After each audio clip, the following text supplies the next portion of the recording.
श्रीगोंदा तालुक्यातील पिंपळगाव पिसा येथे मांडगे वस्तीवर सशस्त्र दरोडा टाकत दरोडेखोरांनी 1 तोळे वजनाच्या दागिन्यांची चोरी केली आहे। दरोडेखोरांनी केलेल्या मारहाणीत मांडगे परिवारातील 4 जण गंभीर जखमी झालेत।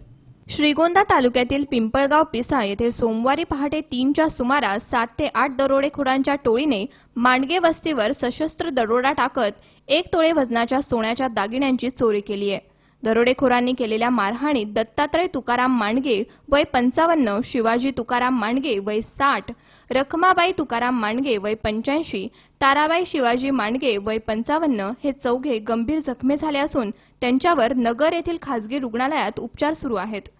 दरम्यान हा दरोडा की दरोड्याचा बनाव याबाबत पोलीस साशंक असून दोन्ही कारणे समोर ठेवून पोलिसांनी तपास सुरू केलाय। पिंपळगाव पिसा येथे मांडगे कुटुंबीय वास्तव्यास आहे। नेहमीप्रमाणे मांडगे कुटुंबीय जेवण करून झोपी गेले।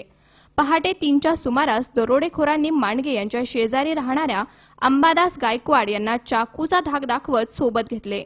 गायकवाड यांना मांडगे यांना हाक मारण्यास भाग पाडले।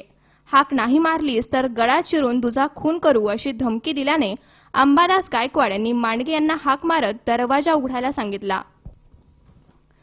दरवाजाच्या बाजूला झोपलेल्या ॲडव्होकेट दत्तात्रय मांडगे यांनी दरवाजा उघडताच त्यांच्या डोक्यावर धारदार शस्त्राने वार करण्यात आला। वार वर्मी लागल्याने दत्तात्रय मोठ्याने ओरडले।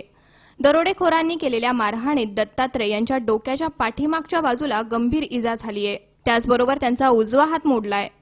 आवाज ऐकून शेजारच्या खोलीत झोपलेले शिवाजी मांडगे उठले असता दरोडेखोरांनी त्यांच्याही डोक्यावर वार करत जखमी केले।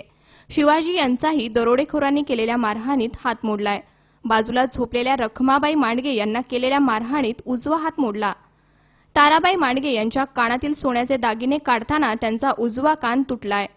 दरोडेखोरांचा धुमाकूळ सुरू असतानाच शेजारी राहणाऱ्या रवी माने यांनी नितीन शिंदे यांना फोन लावत दरोड्याची माहिती दिली। अवघ्या 5 ते 7 मिनिटात नितीन शिंदे, अक्षय शिंदे, अनिल चौधरी, संदीप जगताप, संजय पंधरकर यांनी दरोडेखोरांच्या बाजूने दगडफेक करत त्यांना पळवून लावले। ड्रायव्हरचा फोन आल्यानंतर मी झोपलेलो होतो। झोपेतून उठलो।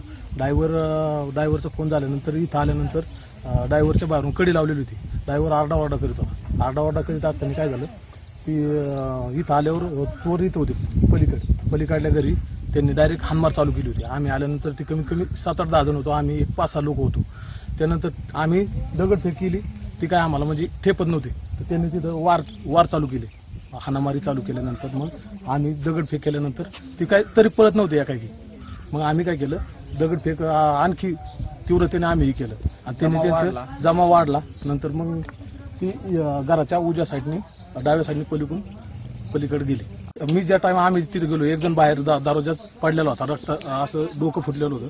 कत्ती आपलं तलवारीने मार लागलेला होता त्याच्या डोक्याला तलवारीने, तर कानाला यायला त्याला तिथे जखमी बाहेर पडलेला होता। आम्ही त्याला उचललं ना आत नेलं। आता बी दुसरं त्यांचे बंधू त्यांना बी आत मारहाण केली। त्यांचं बी डोक्याला मार भरपूर, त्यांना बी भरपूर लागलेला होता। हात मोडलेला, हाताला तलवारीने वार केलेली, म्हणजे भरपूर सिरियस। त्यात किती जण जखमी आहेत? त्यानंतर त्याच्यात आता 4 जखमी आहेत। आणि मग आम्ही इथं आल्यानंतर लगेच 108ला फोन केला ॲम्ब्युलन्सला। ॲम्ब्युलन्सवाले एक 25 मिनिटं लागली यायला। पोलीसवाले इथंच वाढीला होते, ती लगेच आली। एक तात्काळ 15 मिनिटात इथं आली। पोलिसांनी ह्या घटनेचा लवकर तपास लावा आणि त्याच्यानंतर गावकऱ्यांना दिलासा द्यावा, व अशी घटना परत कुठं घडू नये। सुहास कुलकर्णी, C24 तास, श्रीगोंदा।